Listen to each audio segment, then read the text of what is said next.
हाँ, तो कैसे हैं आप लोग। मैं उम्मीद करता हूँ कि आप लोग बिल्कुल मस्त होंगे, प्रसन्न होंगे, अच्छे होंगे। ठीक है, अपने जोश को बरकरार रखना है और जोश को उसी प्रकार से बरकरार रखना है आप लोगों को जैसे आप कोई कंपटीशन का एग्ज़ाम दे करके आते हैं और उसके बाद उसका जिस दिन रिजल्ट आता है उस रिजल्ट में नहीं भी होता है आप लोगों के अंदर, तो उस दिन जो आप सोचते हैं रिजल्ट देखने के बाद कि आज से मैं इस कदर स्टडी करूँगा कि अगला एग्ज़ाम मेरा निकल जाएगा, तो वही जोश आपका अगर लगातार बरकरार रहे, यानी रिजल्ट आने के बाद जो जोश आपका होता है अगर वही जोश बना रहे ना, तो कंपटीशन का एग्ज़ाम कब का निकल गया होता। आपने अपने जीवन पर अनुभव किया होगा इस बात को। ठीक है, तो उसी प्रकार से मन लगाए रखना है आपको। ऐसा नहीं कि 2-4 दिन हमारा मन लगा और उसके बाद ख़त्म हो जाता है, पूरा का पूरा जोश ख़त्म, धर गया टेबल पे। आपने देखा होगा कई लोग मोटिवेशन वीडियो बहुत देखते हैं, तो मोटिवेशन वीडियो चाहे संदीप माहेश्वरी हो, मैं किसी का एडवर्टाइज नहीं कर रहा हूँ, मतलब अन्य भी मोटिवेशनल स्पीकर हैं अच्छे अच्छे, तो उनका जैसे आप वीडियो देखते हैं तो आप घंटे 2 घंटे तो मोटिवेट रह सकते हैं, हमेशा के लिए नहीं रह सकते हैं। 2 घंटे तो आप सोचेंगे कि आज फाड़ देंगे किताबों को, ये कर देंगे वो कर देंगे, लेकिन जैसे ही तीसरा घंटा कोई बाहर से होता है और बाहर से आवाज़ आती है कि फलाने फलाने आइए थोड़ी बाहर, आप भूल जाते हैं उस मोटिवेशन को। तो कुल मिलाकर के आपको अपने अंदर से जब तक रुझान नहीं पैदा होगा, आपका मन नहीं लगेगा, आप कहीं ना कहीं मिसगाइड हो जाएंगे। ठीक है, ये तो हो गया माहौल बनाने के लिए। अब आ जाते हैं हम मैथमेटिक्स में, यानी गणित की बात करें तो अब हम आज पढ़ने वाले हैं कि कोई भी संख्या दी गई हो, बड़ी या छोटी कोई भी संख्या हो, तो वो एक संख्या जो कोई भी मैं क्वेश्चन पे दे दूंगा वो कितनी संख्याओं से विभाजित है, और जिन संख्याओं से विभाजित है उनका योगफल, यानी दोनों प्रकार के सवाल हम पढ़ लेंगे। यानी कहने का मतलब है, जैसे एग्जाम्पल के तौर पे आप देखेंगे, जैसे एक क्वेश्चन लिखा मैंने कि 20 ले लिया सबसे छोटी, कि 20 कितने संख्याओं से विभाजित है, कितने संख्याओं से विभाजित है, संख्याओं से विभाजित है, और इसके साथ साथ जिन संख्याओं से विभाजित है। ये तो हो गया पहला क्वेश्चन। मैं अलग से एक टॉपिक ना बना करके कंबाइंड कर देता हूं और दोनों ही टाइप आपको इसी में कंबाइंड करके सिखा देता हूं। एक तो क्वेश्चन आया कि 20 कितने संख्याओं से विभाजित है, आपको उनका नंबर देना है कि 2 संख्याओं से, कि 3 संख्याओं से, कि 4 संख्याओं से, मतलब 20 की जगह कोई भी संख्या लिखी जा सकती है कि वो संख्या कितनी संख्याओं से विभाजित है, कितनी संख्याओं से या कितनी संख्याओं से विभाजित है, और उन संख्याओं का योगफल बताइए। उन संख्याओं का योगफल भी बताना है, उन संख्याओं का योगफल भी आपको बताना है। यानी 2 क्वेश्चन आपके सामने निकल करके आ जाते हैं। यानी इसी टॉपिक का नाम होता है किसी संख्या की भाजकों का योगफल निकालना। ठीक है, और ये पहला पॉइंट, पहला टॉपिक आपको इसी को मैं बना देता कि कोई संख्या कितनी संख्याओं से विभाजित हो रहा है, और दूसरा मैं इसी को बना देता, यहाँ पर लिख देता हेडिंग कि भाजकों के योगफल का, भाजकों, किसी संख्या के भाजकों का योगफल बताइए। ठीक है, अब देख लेते हैं, जैसे हमने 20 लिया, 20 कितनी संख्याओं से विभाजित है, जैसे 20 हमने लिखा, लिख तो लिया 20 हमने। ठीक है, अब 20 है जो कितनी संख्याओं से विभाजित है ये हमें चेक करना होगा। पहले 1 से विभाजित करके देखा, क्या 1 से 20 कटेगा, 1 से तो सब कटता है, बिल्कुल सही कह रहे हैं। ठीक है, 1 से कट रहा है, 1 के बाद किससे कट रहा है, 2 से भी तो 20 कट रहा है, 2 से भी कट रहा है 20। ठीक है, और इसके बाद 3 से कट रहा है, नहीं कट रहा है, 4 से कट रहा है, जी हाँ 4 से भी कट रहा है, 5 से भी कट रहा है, 10 से भी कट रहा है, और स्वयं से यानी 20 से भी कट रहा है। स्वयं से और 1 से तो हमेशा कटेगा, कोई भी नंबर लिख दिया जाएगा। यानी कहने का मतलब है कि 20 कितनी संख्याओं से विभाजित हो रहा है, 1 से हो रहा है, 2 से हो रहा है, 4 से हो रहा है, 5 से हो रहा है, 10 से हो रहा है, 20 से हो रहा है, 1 2 3 4 5 6, यानी कुल 6 संख्याओं से विभाजित है। कितनी संख्याओं से, 6 संख्याओं से विभाजित है। और ये अगला क्वेश्चन लिखा है उन संख्याओं का योगफल बताइए, यानी इन्हीं संख्याओं का योगफल बता देना है। यानी इन्हीं संख्याओं का योगफल क्या हो जाएगा, यानी क्वेश्चन लिख करके ये आ सकता है कि 20 को विभाजित करने वाली संख्याओं का योगफल बताइए, या 20 के भाजकों का योगफल बताइए। क्वेश्चन आ सकता था 20 के भाजकों का या लिखा होता, इसकी जगह लिखा होता 20 के भाजकों का योगफल बताइए, भाजकों का योगफल बताइए। भाजकों का मतलब ही होता है कि जितनी संख्याओं से कट रहा है, ठीक है। यानी सबसे पहले 6 संख्याएं आई हैं, उन्हीं 6 संख्याओं का योग ही बता देना है 20 के भाजकों का योगफल। यानी 1 + 2 + 4 + 5 + 10 + 20, यानी कितना हो गया 20, 10, 30, 5, 35, 35, 4, 39, 39, 2, 41, 1, 42। यानी आपने देखा इनका योग करने पर 42 हो रहा है, ठीक है। अब आप अभी तो 20 है, 20 का तो हमें पता चल गया। अभी मैं लिख देता 100 कुल कितनी संख्याओं से विभाजित है। अब काट करके 100 तक देखते क्या कि 1 से काटेंगे, 2 से काटेंगे, 3 से काटेंगे, मतलब अब 100 की जगह मैं 1000 लिख देता, 500 लिख देता, कुछ भी बड़ी संख्या लिख देता। आप तब तो एक एक से भाग दे करके देखेंगे नहीं कितनी संख्याओं से कट रहा है, फिर उनका नंबर गिन के लिखोगे। ये नहीं करना है, क्योंकि आपको मैं यहीं पर ट्रिक भी देने वाला हूँ, उस ट्रिक पे भी आप फोकस करेंगे। उससे पहले मैं बेसिक बता रहा हूँ, तो ये बेसिक आपका कंप्लीट हो गया होगा कि कुल कितनी संख्याओं से विभाजित है। 6 संख्याओं से, 7 संख्याओं से, जितनी भी संख्याएं आए लिख देना है। दूसरा क्वेश्चन इसी का बन सकता है कि 20 के भाजकों का योगफल बताइए, या जितनी संख्या, जिन संख्याओं से कट रहा था 20, उन सभी का योगफल बताना था, यानी उनका जोड़ बताना था। योगफल का मतलब जोड़ होता है, उनका जोड़ कर दिया, 42 आ गया, यानी दोनों आंसर आ गए हैं। लेकिन अब समस्या कब हो जाती, जब यहाँ पर 20 की जगह कोई बड़ा नंबर लिख दिया जाता। यानी मैंने 20 की जगह अब 100 लिख दिया, तब क्या करते हम, तब तो 1 से 2 कर, 2 से 3 से 4 से और 50 से और 20 से 25 से। अब तो नंबर से भाग नहीं देंगे हम, एक एक से डिवाइड करके देखेंगे, फिर उनका गिनती करके लिखेंगे।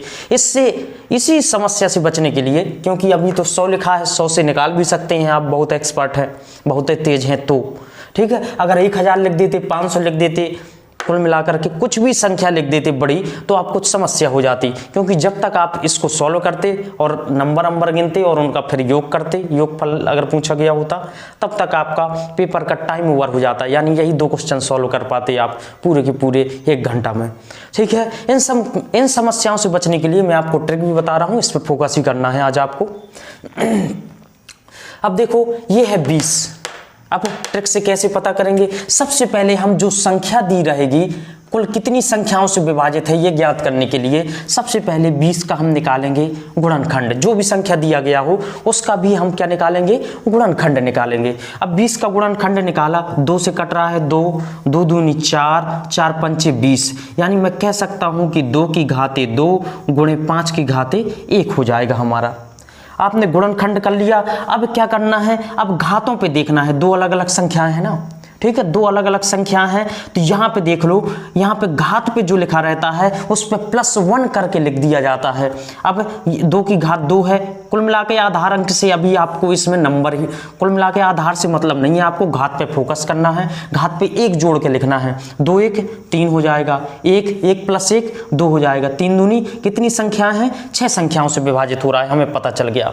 अभी मैं और आपको एग्जाम्पल दे दूंगा, बिल्कुल डाउट नहीं रहेगा, बस आपको देखते रहना है और धैर्य बनाए रखना है, क्योंकि आप धैर्य बहुत जल्दी खो जाते हैं, ठीक है। धैर्य बनाए रखना है, हर चीज में सफल हो जाओगे, ठीक है।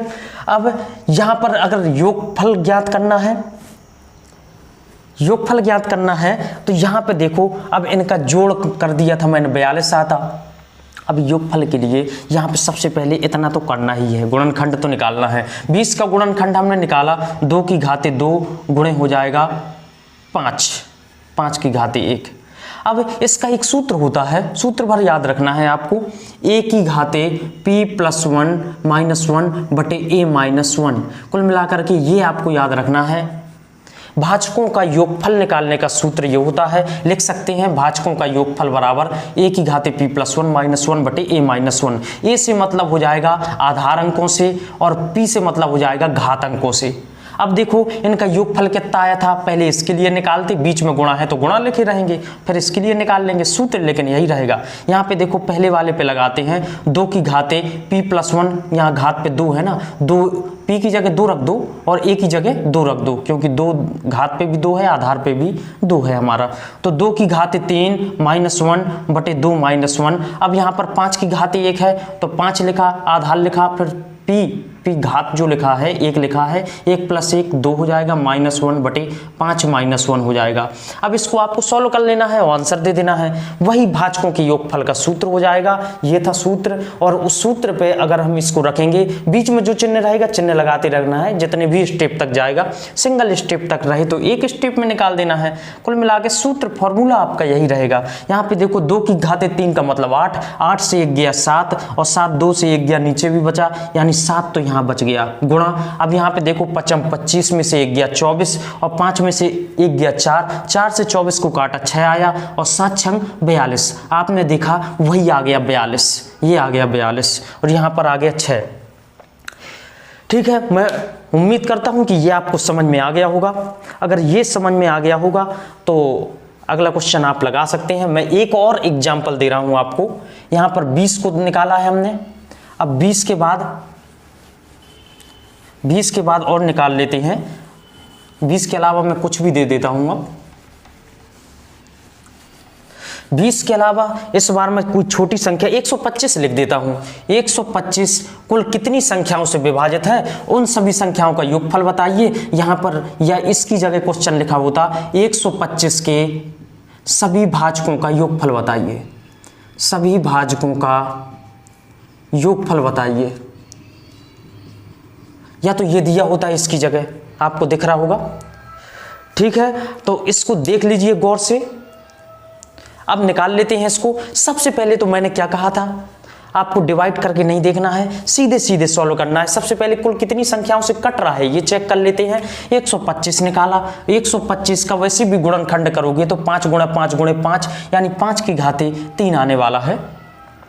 अब आपको पता है नंबर बताने के लिए कुल कितनी संख्याओं से कट रहा है, डायरेक्ट नंबर बता देंगे हम। हमने कहा था कि जो हमारा अक्षर आधार अंक दिया रहेगा उसके घात पे रहेगा, हमें घात से मतलब रहेगा ये बताने के लिए कि कुल कितनी संख्याओं से कट रहा है, यानी घात पे 1 जोड़ देते हैं, यानी 4 संख्याओं से कट रहा है, 4 संख्याओं से कट रहा है। अच्छा, प्रैक्टिकल करके देखना हो तो देख सकते हो। ये बताओ 1 से तो कटेगा ही, ये 1 के अलावा 5 से भी कट रहा होगा, फिर 25 से भी कट रहा होगा, फिर 125 से भी कट रहा होगा। बताओ इन 4 के अलावा कौन सी संख्या है जिससे 125 कट रहा है। तो 4 हमारा आंसर आ तो चुका है। अब उनका योगफल बताना था तो इन्हीं चारों को तो जोड़ना था। कुल मिला के 125 के सभी भाजकों का योगफल बताना था, यानी 125 और इनका योग तो आपको पता चल रहा है 150 156 हो रहा है, इनका जोड़ 156 हो रहा है। लेकिन हम अब निकालेंगे ट्रिक के माध्यम से, यानी ट्रिक हमने क्या बताया था फॉर्मूला, a की घाते p + 1 - 1/a - 1। ये हमने सूत्र दिया था अभी।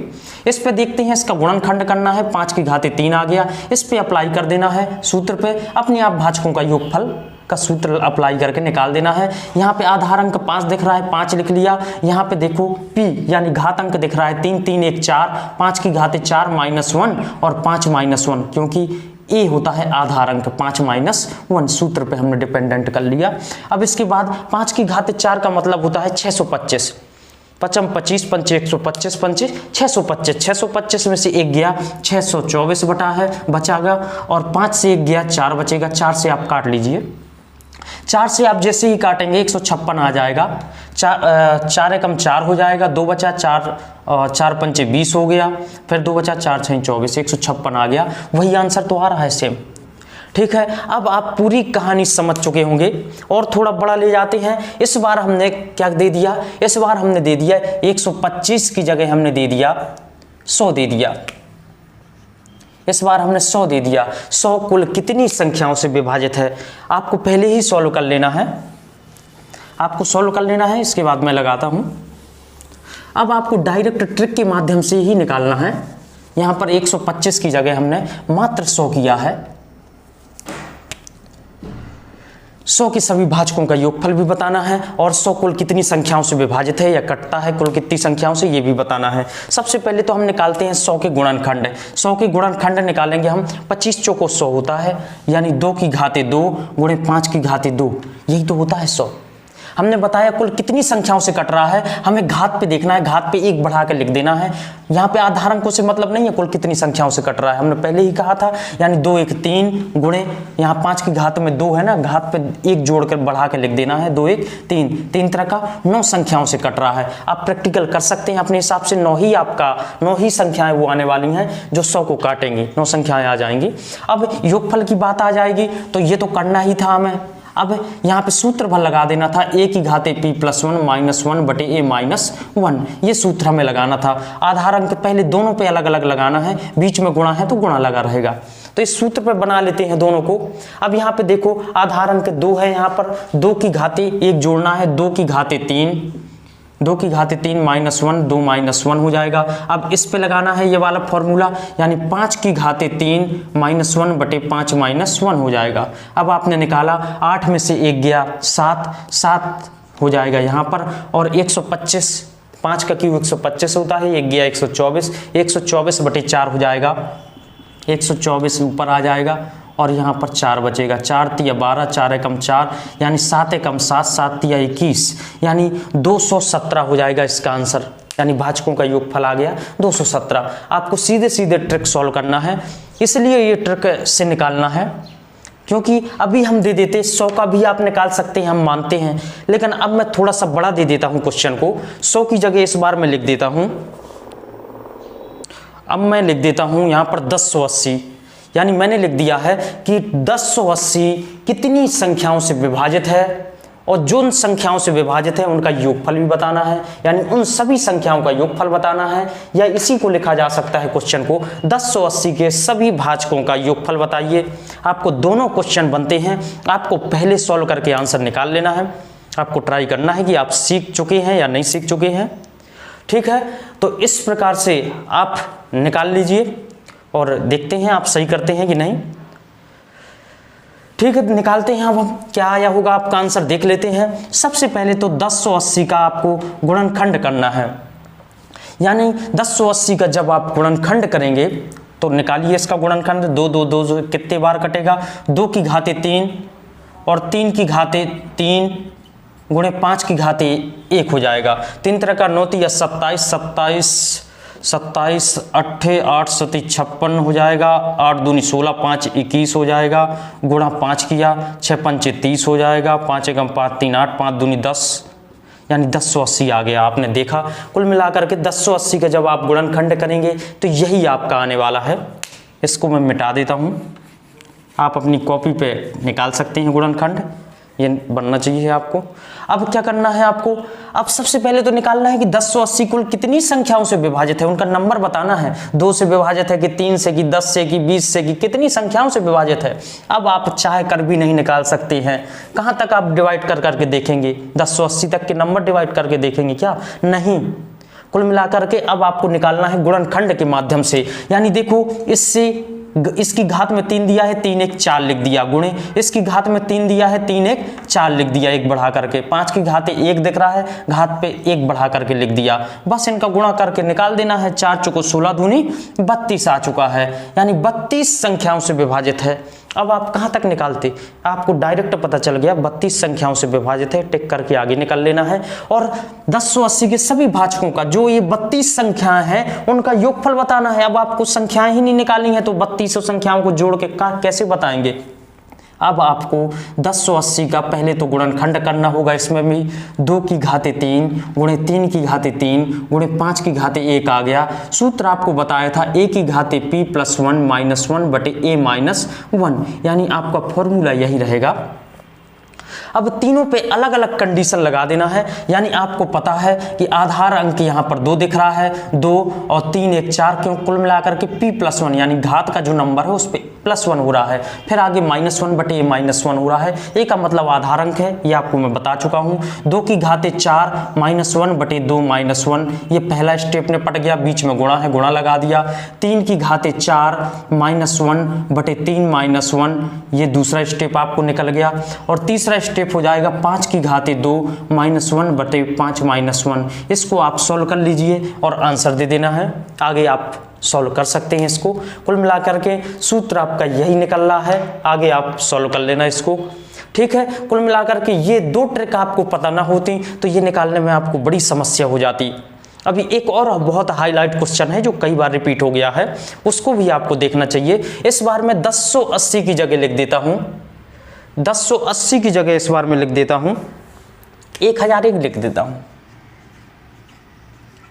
1001 इस बार मैं लिख देता हूं। 1001 कितनी संख्याओं से विभाजित है? 1080 की जगह लिख दिया मैंने 1001। अब 1001 ये आपको पहले से ही पता होना चाहिए था किसका गुणनखंड होगा, क्योंकि आप 1001 को निकालेंगे कि किसका गुणनखंड हो जाएगा, तब तो आप पूरा पेपर इन्हीं 2 क्वेश्चनों में निपटा करके आ जाएंगे। ठीक है, आप ट्राई करिए क्वेश्चन को, मैं मिटा देता हूं इसको।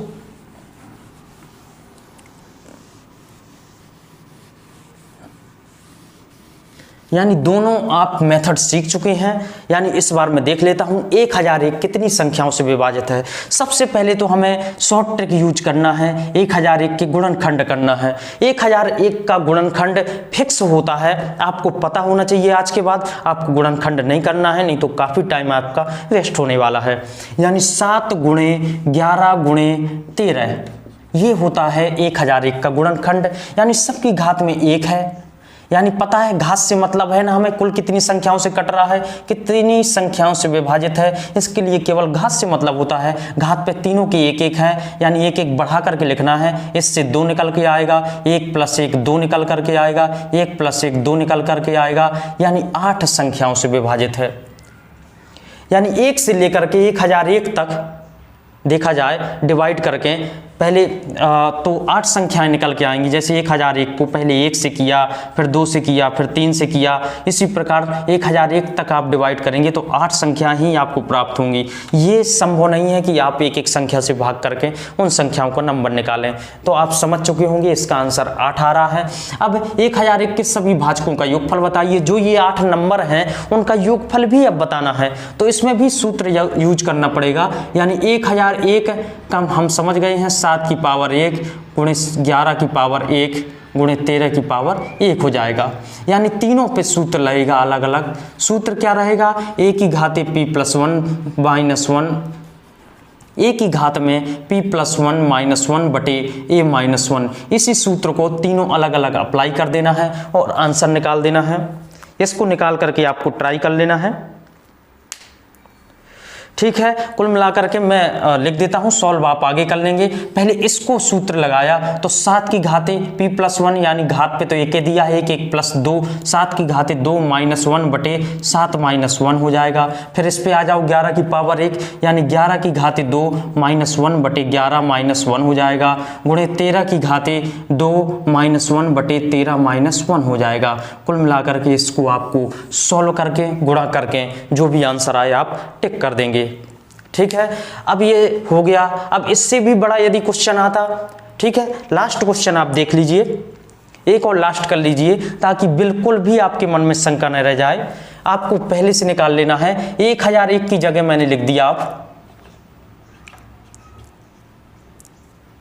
2 जीरो और मैं बढ़ा देता हूं, 2 जीरो और बढ़ा दिया, 1001 के आगे 0 बढ़ा दिया, आपको निकालना है। इस पे भी मैं लिख देता हूं 2 जीरो भर बढ़ा दिए मैंने कि, ठीक है, ठीक है। कुल मिलाकर के ये संख्या क्या बन गई? इकाई, दहाई, सैकड़ा, हजार, 10,000, लाख, यानी 1,00,100, 1,00,100 ये लिखा है। यानी इसको निकालना है आपको, इसके कितनी संख्याओं से ये विभाजित हो जाएगा और जिन संख्याओं से विभाजित है उनका योगफल भी बताना है। दोनों आंसर आप निकाल चुके होंगे मैं उम्मीद करता हूं। तो चलो मैं निकाल लेता हूं इनको। अब आपको गुणनखंड करना है। सबसे पहले तो गुणनखंड करना है। ये आज के टॉपिक का लास्ट क्वेश्चन है। आप दोनों टॉपिक पूरी तरीके से समझ गए होंगे और जो भी क्वेश्चन आएंगे इससे संबंधित इनका यूज भी आप कर सकते हैं, मैं उम्मीद करूंगा। ठीक है, अब 1,00,100 है जो, इसको गुणनखंड कर लेना है आप लोगों को। आप गुणनखंड कर चुके होंगे। 1001 का तो अभी अभी किया था, 7 की पावर 1 गुणे 11 की पावर 1 गुणे 13 की पावर 1, ये तो 1000। और बाकी होगा क्या, 1001 गुणे 100 भी तो इसको आप लिख सकते हैं। तो इसका गुणनखंड तो ये हमने अभी अभी निकाला है पिछले क्वेश्चन में। 100 का और निकाल दीजिए, 2 की घाते 2 और यहाँ 5 की घाते 2, क्योंकि 25 चौको 100 होता है ना। कुल मिलाकर के गुणनखंड आपको सबसे पहले निकालना है, और कुल कितनी संख्याओं से विभाजित है सबका घात में एक एक बढ़ा करके गुणा कर लेना है, बस आंसर हो जाएगा आपका। यहाँ से निकल के आएगा 2 गुणे यहाँ से निकल के आ जाएगा 2, क्योंकि घात से मतलब है, आधार से मतलब नहीं है। यहाँ 2 3, क्योंकि 2 है ना यहाँ पर घात पर, 2 1 3 हो जाएगा, गुणे 2 1 3 हो जाएगा, यानी 2 दूनी 4 दूनी 8 तिया 24 24 तिया 72, यानी 72 संख्याओं से ये कट रहा होगा। उन्हीं 72 संख्याओं का योगफल बताना है, यानी 1,00,100 के सभी भाजकों का योगफल बताना है। सबसे पहले इतना तो आपको निकालना ही पड़ेगा, और सब पे अलग अलग आपको सूत्र लगा देना है। a की घाते p + 1 - 1 बटे a - 1, यानी थोड़ा सा कैलकुलेशन बड़ा हो जाएगा, फिर भी कैलकुलेशन आपको कर लेना है। मैं लिख देता हूँ, यहाँ पर हो जाएगा 7 की पावर, कुल मिलाकर के 1 बढ़ाना है घात पे, फिर आगे -1 है, नीचे आधार का अंक लिखना है, फिर -1 करना है, यानी 7 की पावर 2 - 1 बटे 7 - 1 हो जाएगा। इसी प्रकार से 11 की पावर 2 - 1 बटे 11 - 1 हो जाएगा। 13 की पावर 2 - 1 बटे 13 - 1 हो जाएगा। आगे यहाँ पर देखेंगे, इसको अब सॉल्व करते हैं। ये तीनों तो हो चुका, पिछला क्वेश्चन किया था हमने यहाँ तक। तो अब आगे देख लेते हैं। 2 की पावर, इसी के आगे गुणा है, 2 की पावर 3 - 1 बटे 2 - 1 हो जाएगा। 5 की पावर 3 - 1 बटे 5 - 1 हो जाएगा। सबको सॉल्व करके आपको गुणा करा लेना है, बस आंसर प्राप्त जाएगा। इतना लेंथी क्वेश्चन वैसे नहीं आना है आपके एग्जाम में, लेकिन फिर भी मैंने एग्जाम्पल दिया है ताकि आपको कोई भी समस्या ना हो। बिल्कुल ठीक है। एक क्वेश्चन और 1001 या 1,00,100 से रिलेटेड एक क्वेश्चन है, उसको मैं लिख देता हूं, लास्ट क्वेश्चन रहेगा वो।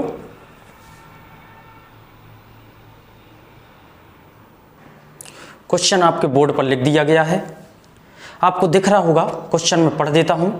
4 क्रमागत अभाज्य संख्याएं हैं, जिनमें से प्रथम 3 का गुणनफल 385 तथा अंतिम 3 संख्याओं का गुणनफल है 1001 है। तो सबसे बड़ी तथा सबसे छोटी संख्याओं का योगफल बताना है आपको।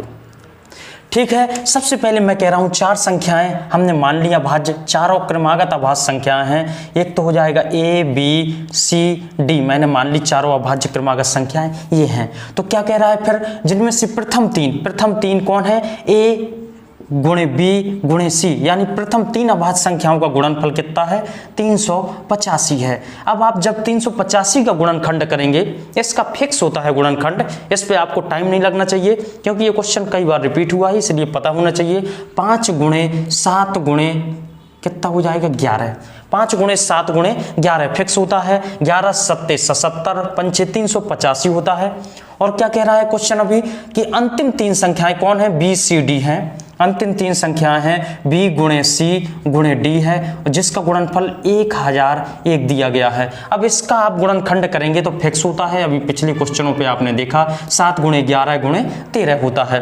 अब आप देखेंगे कि A का मान कंपैरिजन करके आप निकाल सकते हैं। B का मान यहाँ क्या दिख रहा है, B का मान यहाँ 7 दिख रहा है, यहाँ भी B का मान 7 दिख रहा है। यहाँ C का मान कितना 11 दिख रहा है, यहाँ पर C का मान 11 दिख रहा है। कुल मिलाकर के A का मान हो जाएगा, A बराबर 5 हो जाएगा तुलना करने पर, B बराबर 7 हो जाएगा, C बराबर 11 हो जाएगा और D बराबर हो जाएगा 13। आप तुलना कर सकते हैं।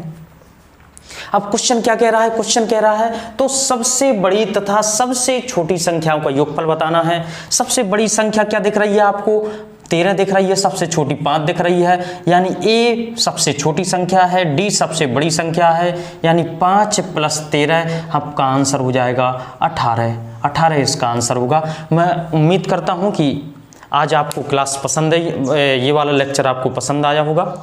ठीक है, तो ये दोनों टॉपिक आज कंप्लीट होते हैं, और जिसको ना समझ में आया हो तो वो वीडियो रिपीट करके देख सकता है, क्योंकि बिल्कुल स्पष्ट बताने का प्रयास किया है। अगर कोई भी समस्या हो, फिर भी आपको लगता है कि हमें यहाँ प्रॉब्लम है, तो आप कमेंट बॉक्स पे लिख सकते हैं कि यहाँ इस क्वेश्चन में प्रॉब्लम है हमें, या यहाँ पर समझ में नहीं आया, तो हम अगले लेक्चर पर ध्यान देंगे उस पर।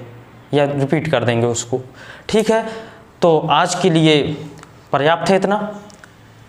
ठीक है, अगर आपको आज का लेक्चर अच्छा लगा हो तो वीडियो को लाइक करना है, सब्सक्राइब करना है। वीडियो देखने के लिए बहुत बहुत धन्यवाद। जय हिंद, जय भारत।